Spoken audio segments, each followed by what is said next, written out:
देश के अलग अलग राज्यों से पधारे हुए सभी मंत्री महोदय, केंद्र और राज्य सरकारों के सभी अधिकारी,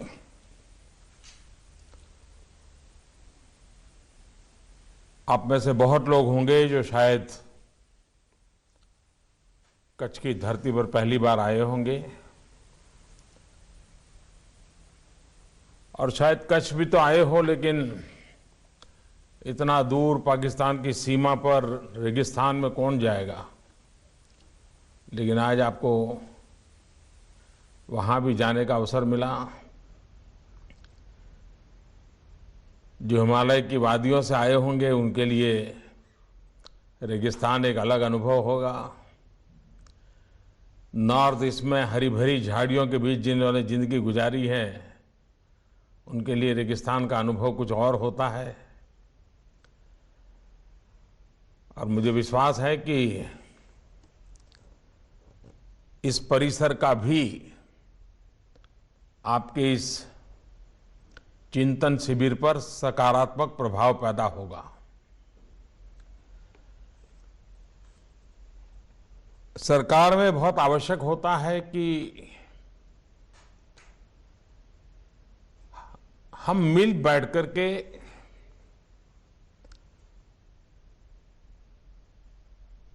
अपने कार्य को समझें,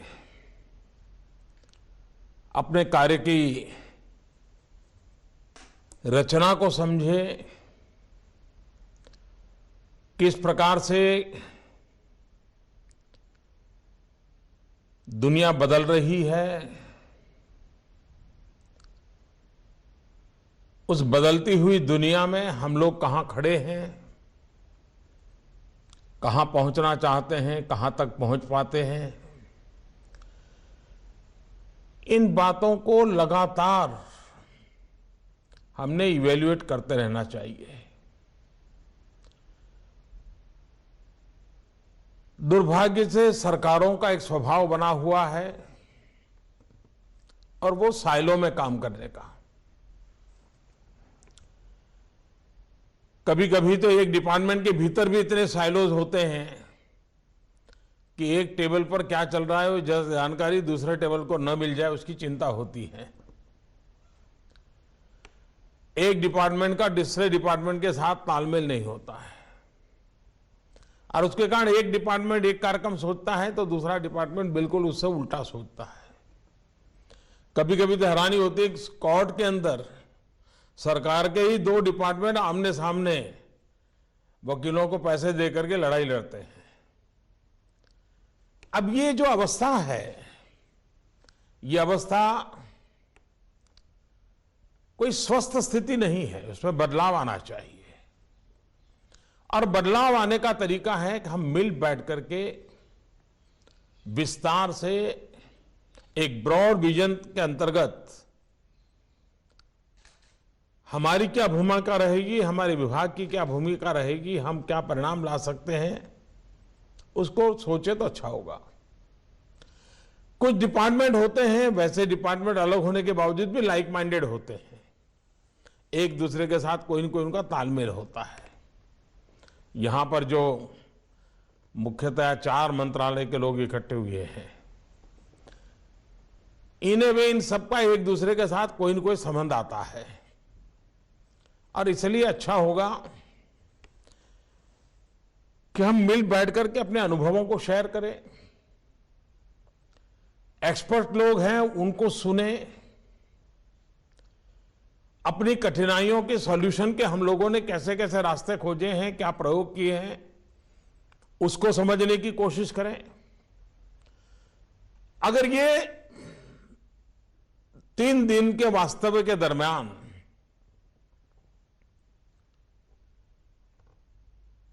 फॉर्मल जो सत्र होंगे उसके सिवाय जितना समय आप एक दूसरे के साथ खुलकर के बातें करते करते, भोजन करते समय, आते जाते और टेंट लाइट में तो शायद रहने का पहली बार कईयों को तो अवसर आया होगा। हो सकता है अभी शायद थोड़ी गर्मी लगती हो, लेकिन शाम ढलते ही वहाँ ठंड ज़्यादा हो जाती है, तो वो भी इन कठिनाइयों के बीच भी साथ जीने का एक मजा होता है। तो अधिकृत सत्रों के सिवाय अपने अपने राज्यों के अनुभव शेयर करें अपने साथियों के साथ, अन्य राज्यों से पूछें। ये एक प्रकार से बहुत बड़ी हमारी अमानत होगी, जिसको हम आगे चल करके अपनी नीतियों में, अपनी विकास की यात्रा में आगे बढ़ा सकते हैं। कुछ काम ऐसे होते हैं कि जिसको डिपार्टमेंट के परे, केंद्र राज्यों से परे हमने करने होते हैं। आज जो 4 विभाग के लोग वहां इकट्ठे हुए हैं, उनका एक प्रकार से कार्य का नेचर ऐसा है कि जिस नेचर के तहत कश्मीर में बैठे हुए लोगों को जो निर्णय करना होगा या कन्याकुमारी में बैठे हुए लोगों को निर्णय करना होगा, वो निर्णय में बहुतेक केंद्रीय विचार एक होगा। संसाधनों के अनुसार कम अधिक मात्रा में हो, वो संभव है। अब जैसे हिंदुस्तान की कौन सी सरकार होगी जो नहीं चाहती होगी कि हमारे युवा खेलकूद के जगत में आगे आए। तात्पर्य युवा कि हिंदुस्तान के सभी राज्य चाहते हैं। अगर सब राज्य चाहते हैं तो क्या सब राज्य बैठ करके सोच सकते हैं क्या कि हमारे पास ये जो डेमोग्राफिक डिविडेंड है, आज दुनिया के सामने हम ताकत के साथ कहते हैं कि हमारे 800 मिलियन 35 से कम आयु के युवा वर्ग है। हिंदुस्तान जवान है। 35 साल से कम उम्र के 65% लोग हैं। क्या हम सब सरकारों का, केंद्र हो या राज्य हो, हम लोगों का दायित्व तो नहीं बनता है कि हम सोचें कि जिस देश के पास इतना युवा धन हो, वो देश और दुनिया को क्या दे सकते हैं। हम युवा धन की शक्तियों को किस प्रकार से चैनलाइज करें। हमारी सरकारें वो क्या नीतियां बनाएं, किस प्रकार के रोड मैप बनाएं, ताकि हमारे युवा शक्ति का हमें सर्वाधिक उपयोग देश और दुनिया को हो सके। अगर हम अभी से, वैसे हम पिछली शताब्दी में इन विषयों को गंभीरता से सोचने की जरूरत थी, लेकिन अब भी अगर हम शुरू करेंगे तो हो सकता है कि चीजें हम बहुत ही सुखद परिणाम की ओर ले जा सकते हैं। हमारा ह्यूमन रिसोर्स डेवलपमेंट कैसा होगा, दुनिया के सामने हमारे यूथ पावर की पहचान क्या होगी, हमारे यूथ पावर को हम किस रूप में मोड़ना चाहते हैं, किस रूप में ढालना चाहते हैं, किस रूप में आगे बढ़ाना चाहते हैं। जब भी अंतर्राष्ट्रीय खेलकूद की स्पर्धाएं होती है तो अवार्ड मिलता है तो खुशी होती है, नहीं मिलता है तो लगता है कि नहीं अगली बार सोचना ही पड़ेगा। हमने सबने विद्यार्थी काल में देखा होगा, हम लोगों का स्वभाव रहता है कि एग्जाम आती है तो हम सोचते हैं कि बस अगली साल तो स्कूल कॉलेज खुलने से ही पढ़ाई शुरू करनी है।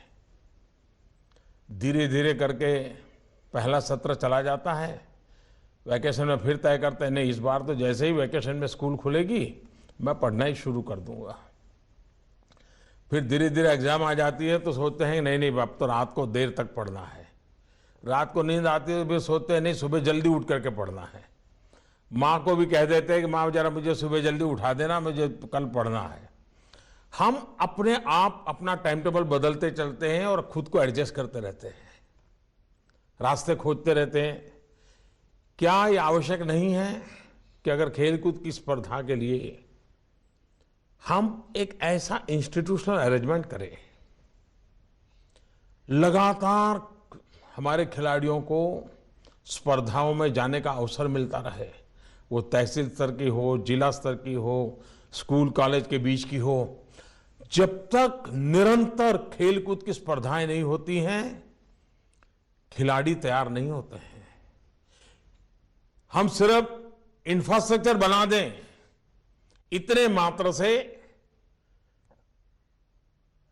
बहुत ही परिवार जागरूक होगा या कोई एकाध खिलाड़ी होगा जो अपना एक व्रतस्थ जीवन जीता है और लग जाए तो आगे निकल जाता है। लेकिन जब तक देश में एक माहौल नहीं बनाते तो हमें अच्छे लोग नहीं मिलते हैं।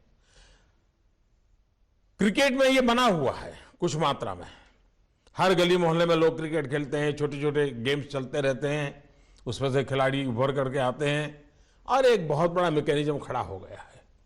लेकिन हमारे देश के पास क्रिकेट के सिवाय भी बहुत कौशल्य है, सामर्थ्यवान लोग हैं और फिजिकल फिटनेस से साथ साथ अंतर्राष्ट्रीय खेल जगत में टैलेंट का भी उतना ही महत्व होता है। उन रूल्स एंड रेगुलेशंस के बीच अपने आप को तैयार करना होता है। हम जितनी मात्रा में इन बातों पर सोच करके कोई निर्णय कर सकते हैं, कोई योजना बना सकते हैं, आप देखिए परिणाम मिलना शुरू होगा। दुनिया में स्पोर्ट्स सरकारी कार्यक्रम कम है, जन सामान्य से जुड़ा हुआ है, कॉर्पोरेट हाउस उसके साथ जुड़े हुए होते हैं। एक एक गेम के साथ एक एक राज्य अपनी आइडेंटिफिकेशन करके उसका फायदा उठा सकते हैं। हमने क्या कभी हमारे राज्य के अंदर कभी मैपिंग किया है कि एक आध डिस्ट्रिक्ट होगा जो फुटबॉल में अच्छा खेलता होगा, एक आध डिस्ट्रिक्ट होगा जो वॉलीबॉल में अच्छा करता होगा, एक आध डिस्ट्रिक्ट होगा जो शायद तीरंदाजी में अच्छा करता होगा।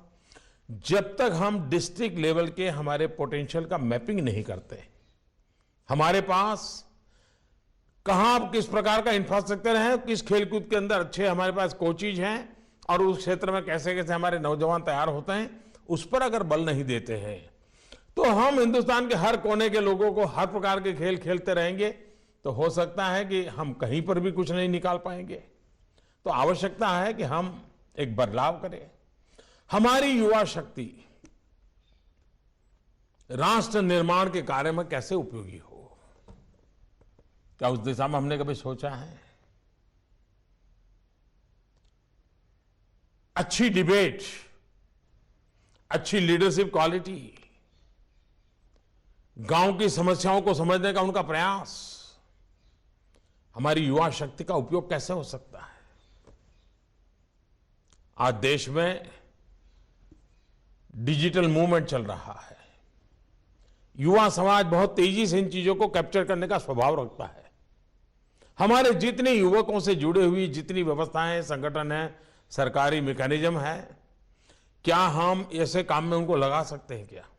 आपने देखा होगा स्वच्छ भारत अभियान, कई राज्यों के, कई शहरों के युवा संगठनों ने अपने इनिशिएटिव से स्वच्छ भारत अभियान को इतनी ताकत दी है, इतनी प्रतिष्ठा दी है, तो उनकी एक क्रिएटिविटी को चैनलाइज करने का, मोबिलाइज करने का एक बहुत अवसर मिलता है। आपने देखा होगा पिछले दिनों कई रेलवे स्टेशन को लोगों ने, लोकल कलाकार युवकों ने मिलकर के सुशोभित किया। अब पहले के जमाने के रेलवे स्टेशन और आज जो जहां लोग जुड़ गए, रेलवे ने कोई खर्चा नहीं किया। वे लोग आए अपना कलर वलर लेकर के, उनके पास टैलेंट थी, उन्होंने अपने रेलवे स्टेशन को अपने गांव की पहचान दे दी, तो पैसेंजर आते हैं तो रेलवे स्टेशन पूरा देख करके जाते हैं।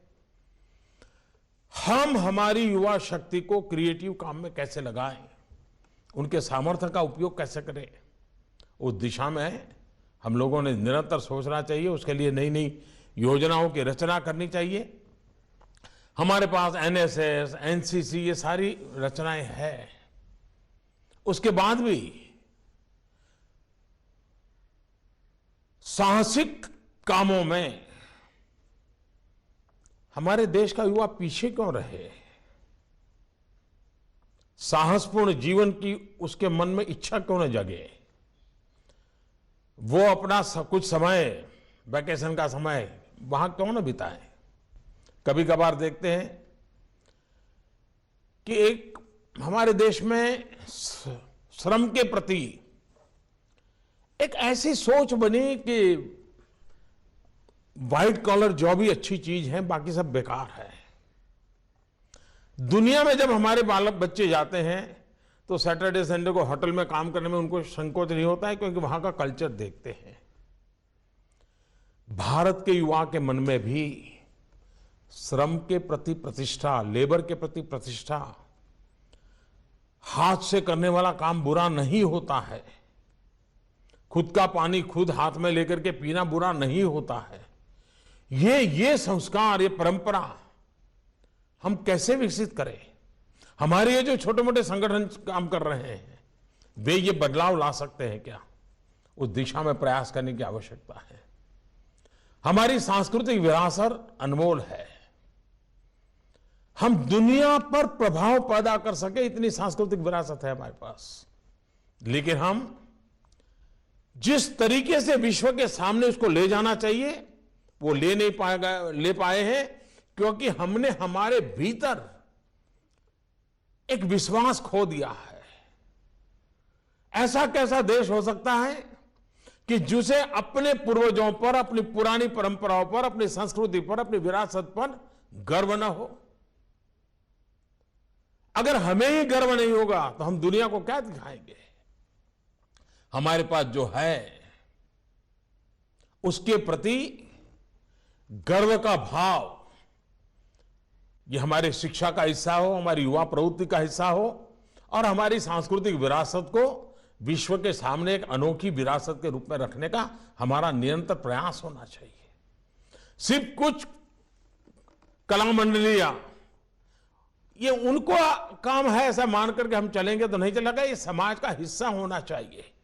अगर ये समाज का हिस्सा बना करके हम चलते हैं तो अवश्य उसका एक अलग परिणाम मिलता है, और उस दिशा में हमें प्रयास करना चाहिए। दुनिया के देशों के पास अगर उन्होंने टूरिज्म भी डेवलप किया है तो आर्टिफिशियल रिक्रिएशन के लिए उनको व्यवस्थाएं विकसित करनी पड़ी है, जहां एंटरटेनमेंट की सुविधा हो, लोग बाहर से आए रहे, टेक्नोलॉजी का उपयोग हो। हम वो लोग हैं जिनके पास हजारों वर्ष पुरानी चीजें उपलब्ध है, और दुनिया का एक बहुत बड़ा वर्ग है कि जिसको इसके अंदर रुचि होती है।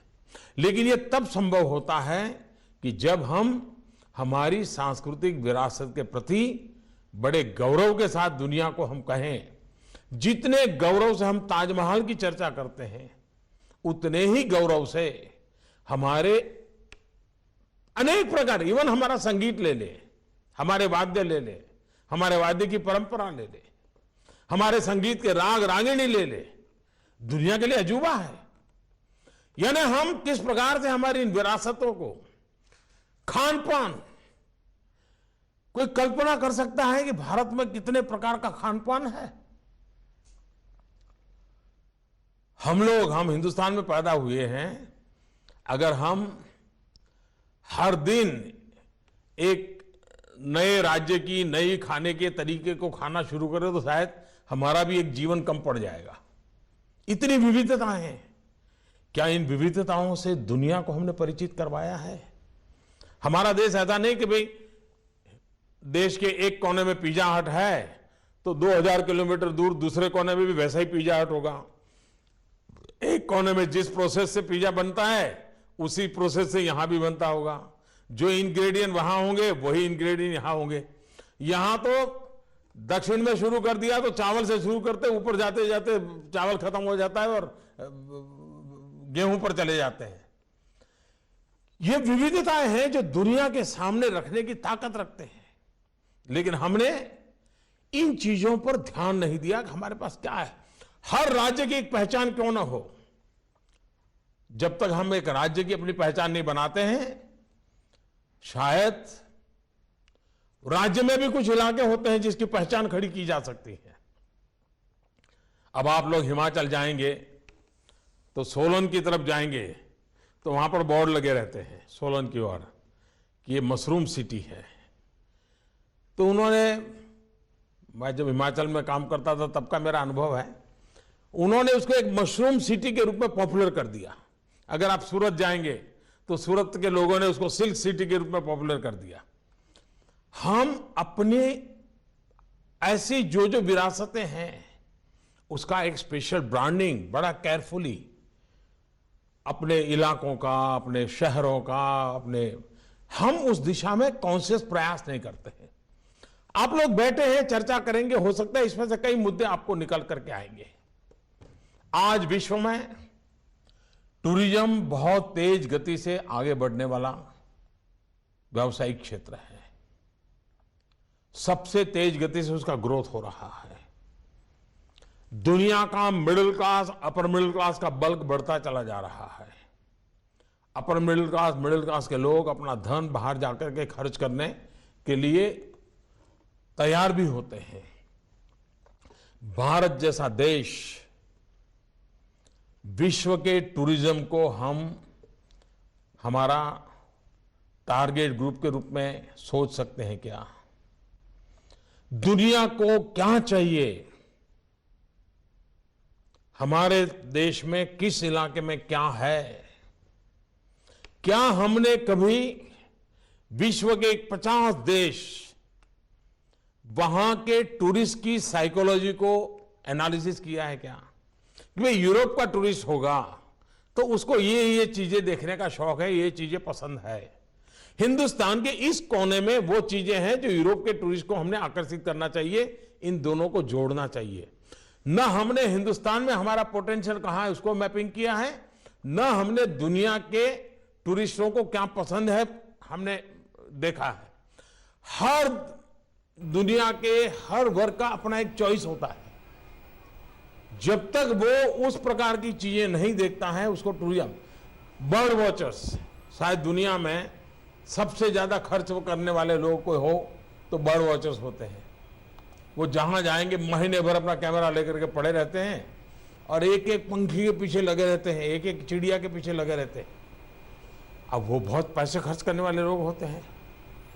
हमारे पास मैपिंग है क्या कि इस प्रकार के बर्ड देखने हैं तो इस राज्य में जाइए, इस इलाके में जाइए, इस मौसम में जाइए। दुनिया में बर्ड वॉचर के जो क्लबें हैं उनको पता है क्या कि हिंदुस्तान के इस कोने में ये बर्ड वॉचर के लिए जगह है क्या? हमने उन दोनों को लिंक किया है क्या? और अगर एक बार पता चल जाए भाई भारत के अंदर ये 400 स्थान ऐसे हैं कि जहां पर बर्ड वॉचर्स के लिए एक अच्छा डेस्टिनेशन बन सकता है, तो बर्ड वॉचर को क्या इंफ्रास्ट्रक्चर चाहिए, किस प्रकार की सुविधाएं चाहिए? हम ऐसे टारगेटेड डेवलपमेंट की दिशा में प्रयास करते हैं क्या? अगर हम टारगेटेड डेवलपमेंट की दिशा में प्रयास करेंगे तो हम बहुत कम खर्च से ज्यादा आउटकम निकाल सके ऐसी व्यवस्था विकसित कर सकते हैं। आपने देखा होगा, जो लोग अभी पहुंचे होंगे शायद वो देख नहीं पाए होंगे, लेकिन जो कल आए होंगे या सुबह पहुंचे होंगे उन्होंने देखा होगा ये रेगिस्तान के अंदर एक कितना बड़ा टूरिस्ट डेस्टिनेशन खड़ा किया जा सकता है। ये कार्यशाला, ये वर्कशॉप कच्छ के रेगिस्तान में रखने के पीछे का कारण ये भी है कि हम देखें कि एक बार अगर हम प्रयास करें तो हम किस प्रकार से हमारी चीजों को लोगों के पास ले जा सकते हैं। कच्छ में रहने वाले लोगों को भी पता नहीं था कि उनके पास इतना बड़ा व्हाइट रेगिस्तान है। जब ये कच्छ रणोत्सव शुरू हुआ तो वो अपने आप में एक बहुत बड़ा 50-100 करोड़ रुपए के करीब इसका कारोबार एक जिले में हो जाता है। हैंडीक्राफ्ट बिक जाता है। आप देखिए एक व्यवस्था खड़ी करने से दुनिया के टूरिस्टों को किस प्रकार से आकर्षित किया जा सकता है। आप स्वयं आज वहां देख रहे हैं। हमने देखा है कि हमारे टूरिस्ट डेस्टिनेशन हो, लेकिन साइनेजेस उस पर किस लैंग्वेज में बोर्ड होंगे, हमारे कोई व्यवस्था नहीं है। अगर गोवा के अंदर रशियन टूरिस्ट ज्यादा आते हैं तो गोवा के व्यापारियों को रशियन भाषा सीखने की इच्छा होती है। और आपने देखा होगा कि गोवा के जो छोटे छोटे व्यापारी होते हैं वो रूसी लैंग्वेज टूटी फूटी बोलना सीख लेते हैं। क्यों? क्योंकि मैक्सिमम रूसी टूरिस्ट आने शुरू हो गए तो उनको लगने लगा कि भाई हमारे लिए आवश्यक है। लेकिन हम कोशिश करते हैं क्या, अगर कुल्लू मनाली के अंदर यूरोपियन टूरिस्ट ज्यादा आते हैं तो यूरोप की जो लैंग्वेजेज है उसके कोई साइनेजेज वहां है क्या? ये हमने केयरफुली किया नहीं है और उसका परिणाम ये होता है कि टूरिस्ट फ्रेंडली हम एनवायरनमेंट क्रिएट नहीं कर पाते हैं और उसके कारण हमें जो लाभ मिलना चाहिए वो लाभ नहीं हुआ। आप लोग कच्छ में बैठे हैं, आप कच्छ में एक 200-250 किलोमीटर आप जहां है वहां से दूर धौलावीरा है। ये 5000 साल पुरानी नगर रचना है धौलावीरा, मोहनजोदड़ो कालखंड का है। अगर वहां को जाने का अगर आप लोगों ने कार्यक्रम बनाया होगा तो वहां देखोगे 5000 साल पहले भी उस शहर के अंदर साइनेजेस थे कि इस तरफ जाने की जगह ये है, 500 मीटर के बाद वो जगह है, बाईं ओर जाओगे तो ये सब वहां पर साइनेजेस है। इसका मतलब हुआ कि उस जमाने में 5000 साल पहले उस धौलावीरा में बाहर से लोगों का आना जाना बहुत होता रहता होगा, तब जाकर के साइनेजेस की जरूरत पड़ी होगी। और दुनिया में सबसे पहली साइनेजेस वाली व्यवस्था के रूप में ये धौलावीरा को माना जाता है। क्या हम लोगों ने कभी ये सोचा है कि हमारे टूरिस्ट डेस्टिनेशन की साइनेजेस की कॉमन कुछ चीजें हो सकती है क्या, जिसके कारण बाहर से जो आएगा उसको लगा हाँ भाई ये लिखा है मतलब ये होगा, यहां मुझे ये उपलब्ध होगा। हम साइंटिफिक तरीके से हमारे टूरिज्म को डेवलप करने के लिए, मैंने छोटा उदाहरण इसलिए दिया कि हमें ध्यान में आएगा कि हमने टूरिज्म को विकसित करने के लिए इवन हमारा लिटरेचर किस लैंग्वेज में है।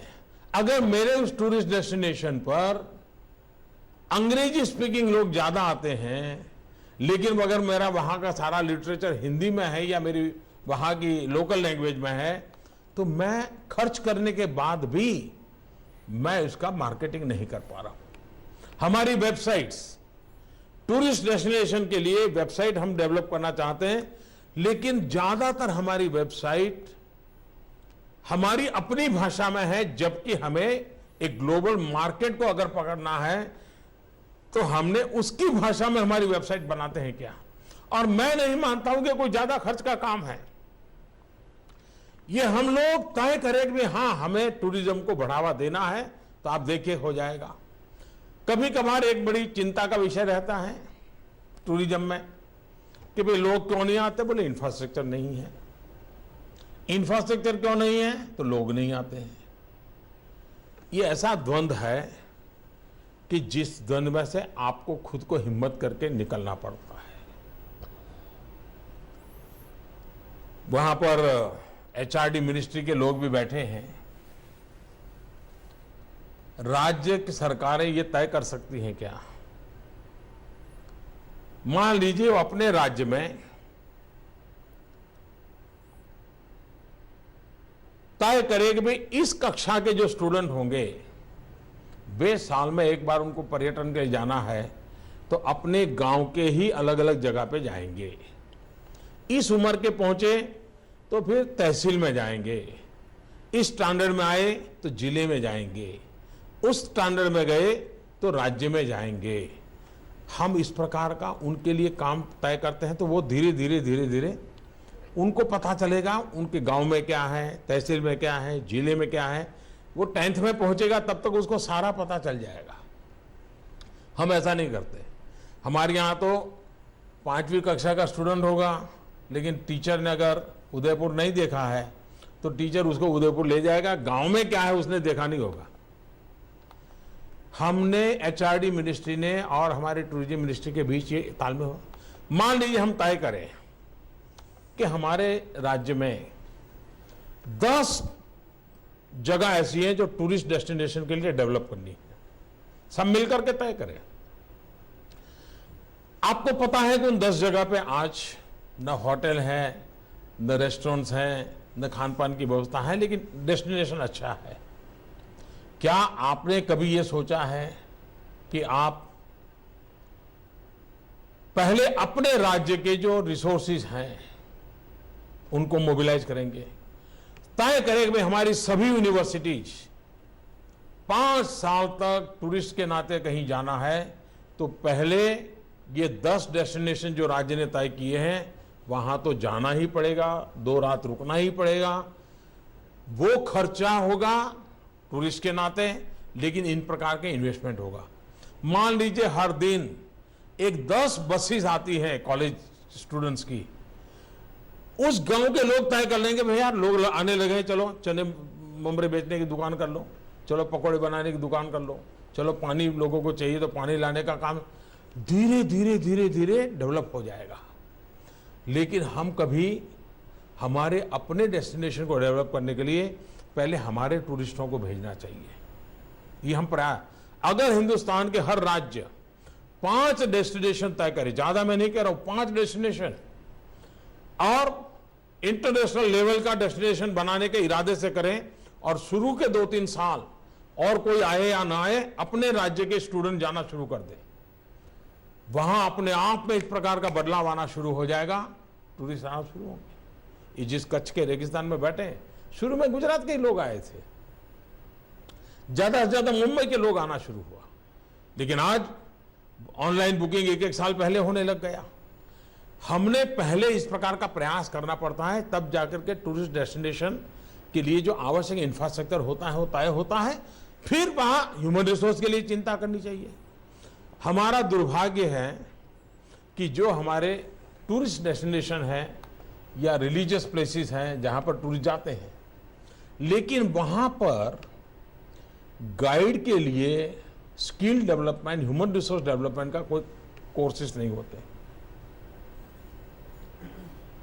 उस नगर में गाइड के नाते काम करने वाले यूथ क्यों न तैयार हो, उनकी स्पेशल ट्रेनिंग क्यों ना हो, उनकी कंपटीशन क्यों ना हो, उनके कॉस्ट्यूम क्यों ना तैयार हो, उसी यूनिफॉर्म में गाइड होना चाहिए।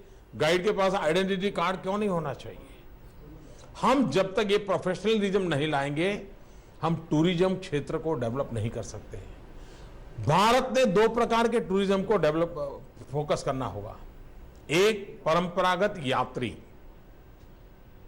हर बेटे को रहता है कि मेरे माँ बाप को कभी न कभी तो गंगा स्नान कराऊं, हर बेटे को रहता है कि मेरे माँ बाप को कभी न कभी तो 4 धाम यात्रा कराऊं, हर बेटे को रहता है कि मेरे माँ बाप को कभी शिव जी के स्थान पर ले जाऊं, गणेश जी के स्थान पर ले जाऊं। ये स्वाभाविक रहता है। ये जो परंपरागत है वो जाने ही वाले हैं। व्यवस्था होगी तो भी जाएंगे, कठिनाई होगी तो भी जाएंगे। ये 125 करोड़ देशवासियों का ये भी अपना बहुत बड़ा मार्केट है। क्या कभी हमने उनको एड्रेस किया है? और अगर हमारे 125 करोड़ देशवासी जो सहज रूप से यात्रा के स्थान पर जाना चाहते हैं, वहां अगर वैज्ञानिक तरीके से सोच करके हम इंफ्रास्ट्रक्चर तैयार करते हैं तो वो ही ग्लोबल टूरिस्ट के लिए भी एक आकर्षण का कारण बन सकता है। दूसरे टूरिस्ट वो हैं जो विदेशों से भी आएंगे, जो हमारी और चीजें देखना चाहते हैं। उनको बीच टूरिज्म में इंटरेस्ट होगा, उनको एडवेंचर टूरिज्म में होगा, उनको स्पोर्ट्स टूरिज्म में होगा, उनको हिमालय की बर्फीली जगह पे जाने की इच्छा होगी, उनको हो सकता है ताजमहल या कुतुब मीनार देखने होंगे। तो ये एक अलग कैटेगरी के हैं। हम जब तक हमारे टूरिस्ट के लिए क्या क्या व्यवस्थाएं कर सकते हैं उस दिशा में अगर हम नहीं सोचते हैं, हम टूरिज्म को बल नहीं दे सकते हैं। आप सब लोग वहां बैठे हैं, एक कार्यक्रम की चर्चा शायद वहां होने वाली है, एक भारत श्रेष्ठ भारत। HRD मिनिस्ट्री के भी अफसर वहां बैठे हुए हैं। एक भारत श्रेष्ठ भारत, भारत जैसे देश को हमने आगे बढ़ाने के लिए हमने बहुत बल देने की आवश्यकता है। हुआ क्या, हमने लोगों से यही कहा कि भाई या तो ये या तो वो। इतने बड़े देश में या तो ये या तो वो ऐसा नहीं चल सकता। हमारे देश में कोई लड़का फ्रेंच लैंग्वेज जानता है तो हम सीना तान कर देखो, ये हमारा पड़ोसी है ना, उनका बेटा फ्रेंच लैंग्वेज भी जानता है। हमारा कोई बच्चा स्पेनिश जानता है, तुम कहते देखिए हमारा बच्चा वो स्पेनिश जानता है।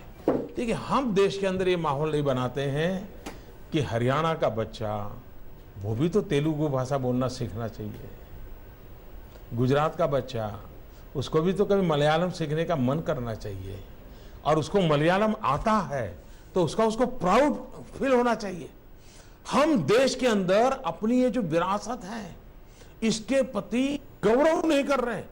जिस देश के पास 100 से ज्यादा भाषाएं हो, 1700 से ज्यादा डायलेक्ट्स हो, वो देश कितना अमीर है। क्या कभी हमने इस विरासत के प्रति हमारी युवा पीढ़ी को जोड़ने के लिए सोचा है? हम कभी कभी दुनिया के फलाने देश में क्या है उसका तो ज्ञान रखते हैं, लेकिन मेरे ही देश में या मेरे ही राज्य में किस कोने में क्या है उसका अज्ञान है। भारत इतना विशाल देश है, हम हमारे आने वाली पीढ़ी को भारत से भली भांति परिचित करवाएं, भली भांति जोड़ें। और उसी से लिए सरदार पटेल जयंती के दिन एक भारत श्रेष्ठ भारत इस कार्यक्रम का आरंभ किया है। प्रारंभ में 2 राज्य एक दूसरे के साथ एमओयू करते हैं और कोशिश है कि 2 राज्य एक दूसरे के साथ अपने संबंधों को कैसे विकसित करें। हम विश्व के तो कई राज्यों के साथ कर लेते हैं, विश्व के शहरों के साथ भी करते हैं, लेकिन अपने ही देश में नहीं करते। अब जैसे हरियाणा ने तेलंगाना के साथ किया है, हरियाणा के नौजवान टूरिस्ट के नाते ये साल भर तेलंगाना क्यों न जाएं? तेलंगाना के नौजवान इस साल भर टूरिस्ट के नाते हरियाणा क्यों न जाएं? हरियाणा की ट्रेडिशनल खेलकूद, तेलंगाना की ट्रेडिशनल खेलकूद, इन दोनों के खेलकूद के कार्यक्रम हरियाणा और तेलंगाना में एक दूसरे के क्यों न हो? हरियाणा में तेलुगु फिल्म का फिल्म फेस्टिवल क्यों न हो? तेलुगु में हरियाणा का फिल्म फेस्टिवल क्यों न हो?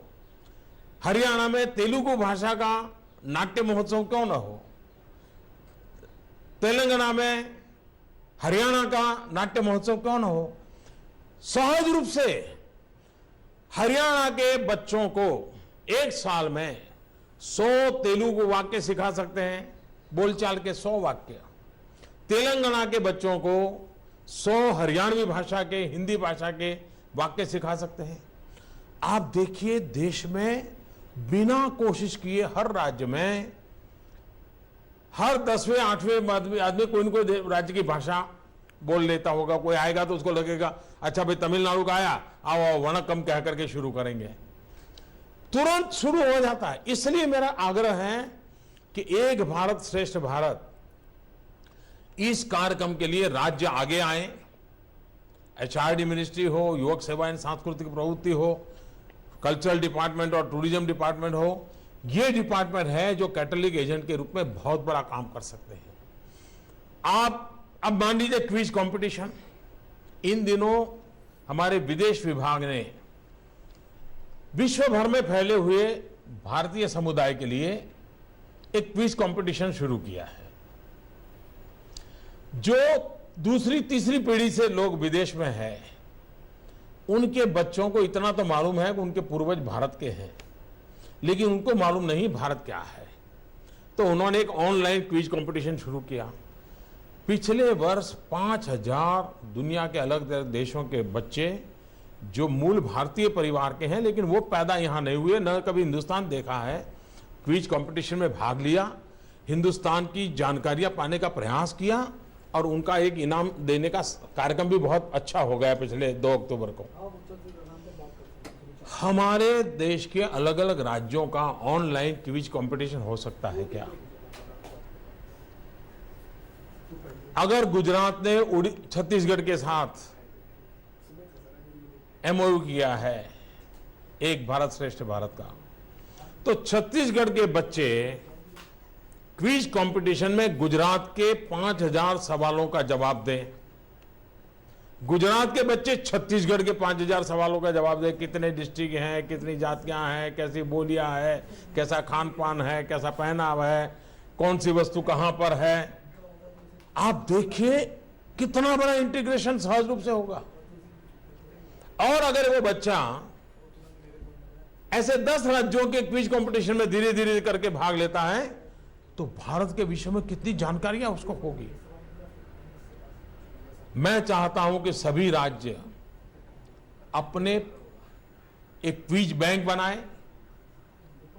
2000, 5000, 7000 क्वेश्चंस और आंसर्स, हो सके तो जो संबंध हो उसका फोटोग्राफ ऑनलाइन एक प्लेटफॉर्म तैयार करें और जिस राज्य के साथ एमओयू हो उस राज्य के बच्चों के बीच क्विज कंपटीशन हो। इन दिनों हमने 15 अगस्त और 26 जनवरी को पुलिस बेड़े के लोगों को कहा है कि 26 जनवरी की परेड में एक राज्य के पुलिस बेड़े के लोग दूसरे राज्य में जाएं।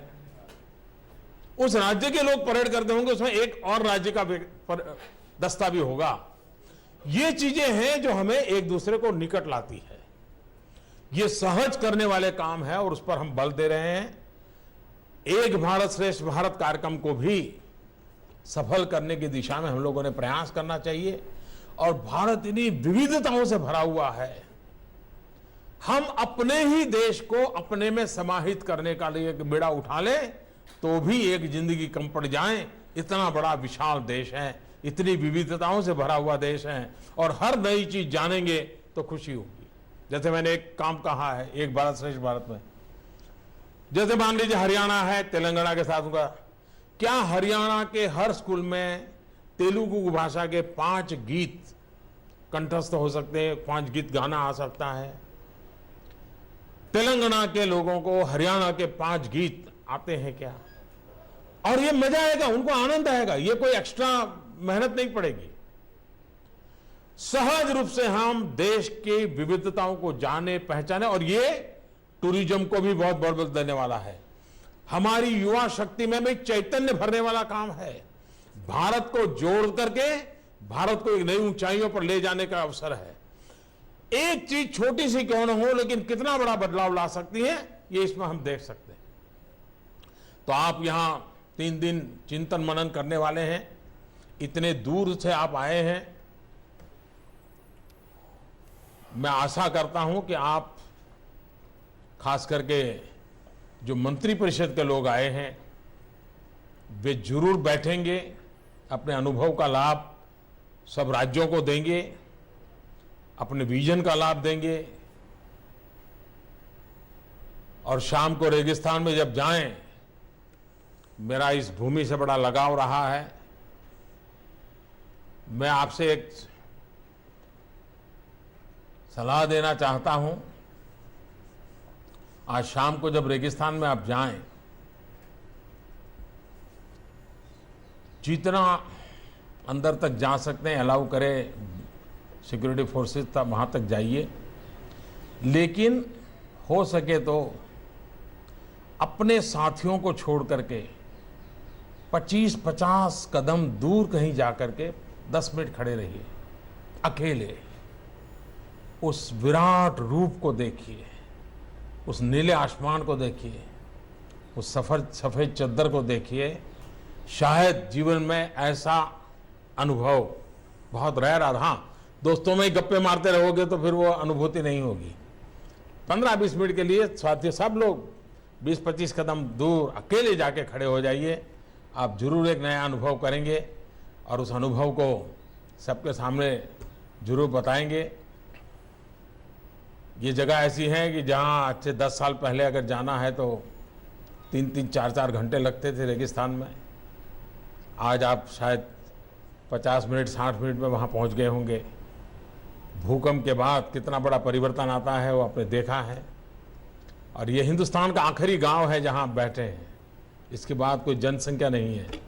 इस आखिरी गांव के आखिरी मुकाम पर आप भारत के भविष्य का चिंतन कर रहे हैं, भारत के टूरिज्म को बढ़ावा देने के लिए चिंतन कर रहे हैं, भारत की युवा शक्ति को प्रेरणा देने के लिए कोई न कोई संकल्प कर करके उठने वाले हैं।